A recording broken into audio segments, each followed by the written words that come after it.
Bertemu lagi dengan saya, Ibu Nur Medawati. Pada hari ini kita akan belajar menelaah dan menyajikan pendapat serta argumen pro dan kontra dalam teks diskusi. Kompetensi dasar pada pembelajaran hari ini adalah 3.10 dan 4.10, yaitu menelaah pendapat dan argumen yang mendukung dan yang kontra dalam teks diskusi berkaitan dengan permasalahan aktual yang dibaca dan didengar, serta menyajikan gagasan atau pendapat atau argumen yang mendukung dan yang kontra, serta solusi atas permasalahan aktual dalam teks diskusi. Seperti teks lainnya, teks diskusi juga memiliki struktur yang terdiri atas satu pendahuluan atau pengenalan isu, berisi isu atau topik mengenai masalah yang dibahas. Simaklah contoh pengenalan isu berikut ini. Handphone atau smartphone adalah sebuah perangkat yang digunakan untuk mempermudah manusia dalam urusan komunikasi.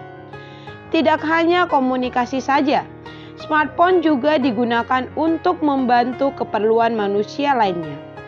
Hampir setiap orang memiliki handphone, termasuk anak kecil sekalipun.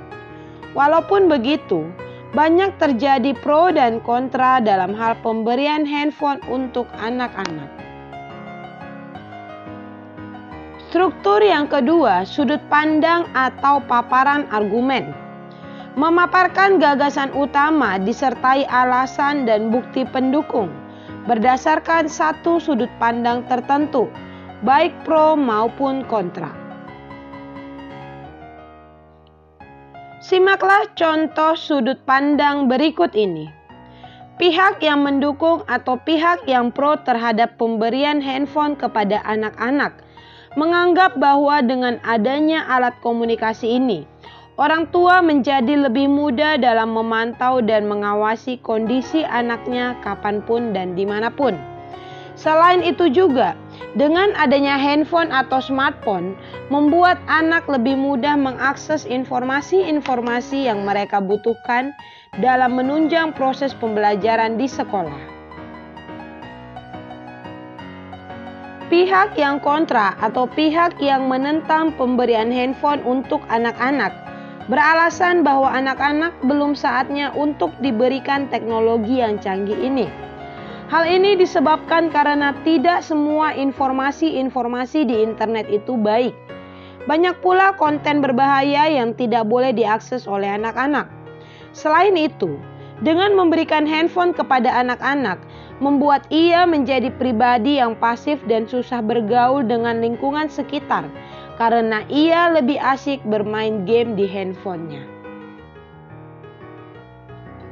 Struktur ketiga adalah kesimpulan, berisi pembahasan masalah berdasarkan sudut pandang yang berbeda dengan memaparkan kemungkinan penyelesaian masalah tersebut. Simaklah contoh kesimpulan berikut ini. Berdasarkan kedua argumen di atas, kesimpulan yang dapat kita dapat adalah bahwa pemberian handphone untuk anak-anak sebenarnya tidak wajib. Namun jika memang sangat diperlukan, orang tua harus memberikan pengawasan ketat kepada anaknya. Orang tua harus mengetahui apa saja yang diakses oleh anaknya dan selalu mengingatkan akan hal yang baik yang boleh diakses dan hal buruk yang tidak boleh diakses, agar tidak terjerumus ke dalam hal-hal yang negatif. Selain struktur, teks diskusi juga memiliki beberapa ciri kebahasaan. 1. Menggunakan konjungsi pertentangan, contohnya, melainkan, sedangkan, akan tetapi, dan namun. 2. Menggunakan konjungsi yang menyatakan alasan, contohnya, sebab, karena, oleh karena. 3. Menggunakan kata teknis yang berkaitan dengan masalah yang menjadi fokus diskusi. Apabila isu yang dibahas berkaitan dengan politik, kata-kata bidang politik akan banyak muncul.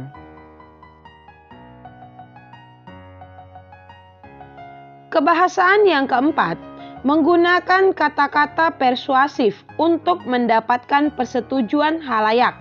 Contohnya, hendaknya, sebaiknya, perlu, diharapkan. 5. Menggunakan kata kerja mental untuk menggambarkan keadaan suatu pemikiran atau perasaan. Contohnya, memikirkan, menganggap, menduga, merasa, menyepakati, menyimpulkan. 6. Menggunakan kata-kata evaluatif untuk menilai suatu fakta, keadaan, atau pendapat. Contohnya, logis, jelas, baik, konsisten, tidak mendasar.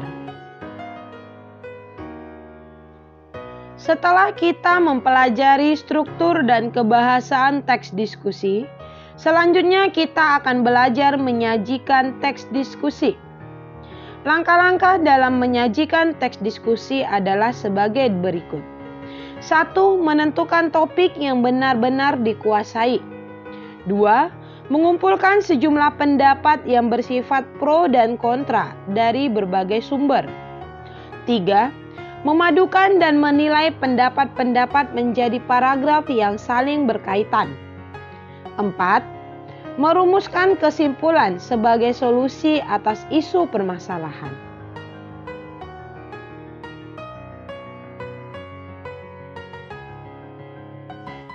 Demikianlah pembelajaran kita pada hari ini. Bila ada hal yang kurang dipahami, silakan ajukan pertanyaan melalui kelas daring kita. Jaga kesehatan dan tetap semangat belajar bahasa Indonesia.